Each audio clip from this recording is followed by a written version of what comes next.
une halakha concernant le muktzeh. Généralement, on n'a pas le droit de déplacer un objet, même pas de le bouger lorsque Shabbat, on n'en a pas besoin, et qui fait partie de la catégorie de muktzeh. Il y a plusieurs catégories de muktzeh. Muktzeh mehamat gufo, muktzeh mehamat me'us, muktzeh mehamat mitzvah, un kli shemelachto le'issur. Il existe, on n'a pas le temps maintenant d'expliquer tout cela, mais juste le principe. Généralement, un objet qui est muktzeh, on n'a pas le droit de le déplacer, même pas de le bouger un petit peu. Par contre, on peut le déplacer avec son pied ou avec son coude de manière inhabituelle, ce qu'on appelle qu'il ahariad, le revers de la main, et ainsi de suite. Dans quel cas, on a le droit de bouger, mais on n'a pas le droit de soulever? Intéressant. Alors, par exemple, un chien. Quelqu'un qui a un chien, ici à Natania, on voit que beaucoup de monde ont des chiens à la maison, c'est quelque chose qui fait partie de la vie courante. On connaissait ça à Paris, mais là, ici, je vois à Natania, c'est décuplé. En général, les gens ont ça parce qu'ils ont peur. Ils ont peur de Maron, le chien méchant qui surveille la maison, qui est le gardien. Mais ici, ça fait partie de la compagnie. Ok. Shabbat, a-t-on le droit de soulever un chien? De soulever un chat? Réponse, non. C'est muktzeh. Je vous lis le Shulchan Aruch dans le Siman Shin Het, Saif Mem.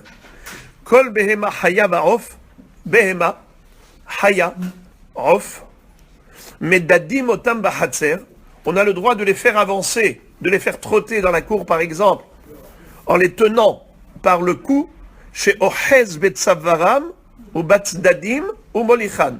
Il les attrape par le cou, ou bien par les côtés, et il les fait avancer.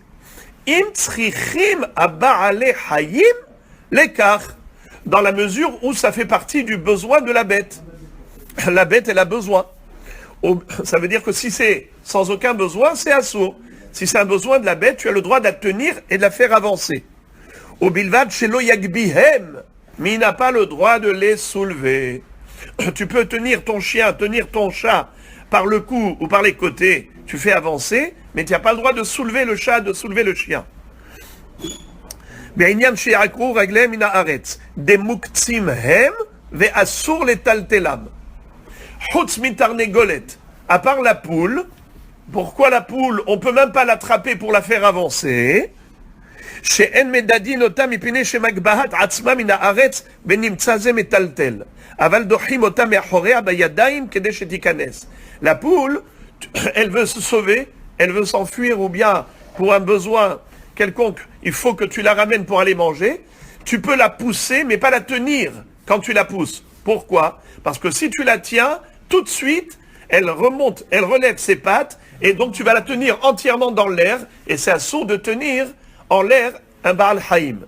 Maintenant, tout ce qu'on vient de dire, c'est par rapport aux besoins de la bête. Le Mishnah Brura rajoute que si maintenant, c'est pas pour le besoin de la bête, c'est pour le besoin du propriétaire. Il a peur que sa bête s'enfuit, que son chien s'enfuit. Alors dans ce cas-là, il n'a pas le droit de le tenir pour le faire marcher, il peut que le pousser. Il peut que pousser le chien avec sa main. Il pousse avec sa main. Mais si c'est sans aucun besoin, c'est-à-dire ni pour le besoin de la bête, ni pour le besoin du propriétaire, sans aucune raison, tu n'as même pas le droit de pousser la bête avec ta main. Tu pourras avec tes pieds, mais pas avec ta main. Alors maintenant, par exemple, le chat s'est mis sur la chaise, le chien s'est mis sur la chaise, et tu as besoin de t'asseoir dessus. Alors qu'est-ce que tu fais?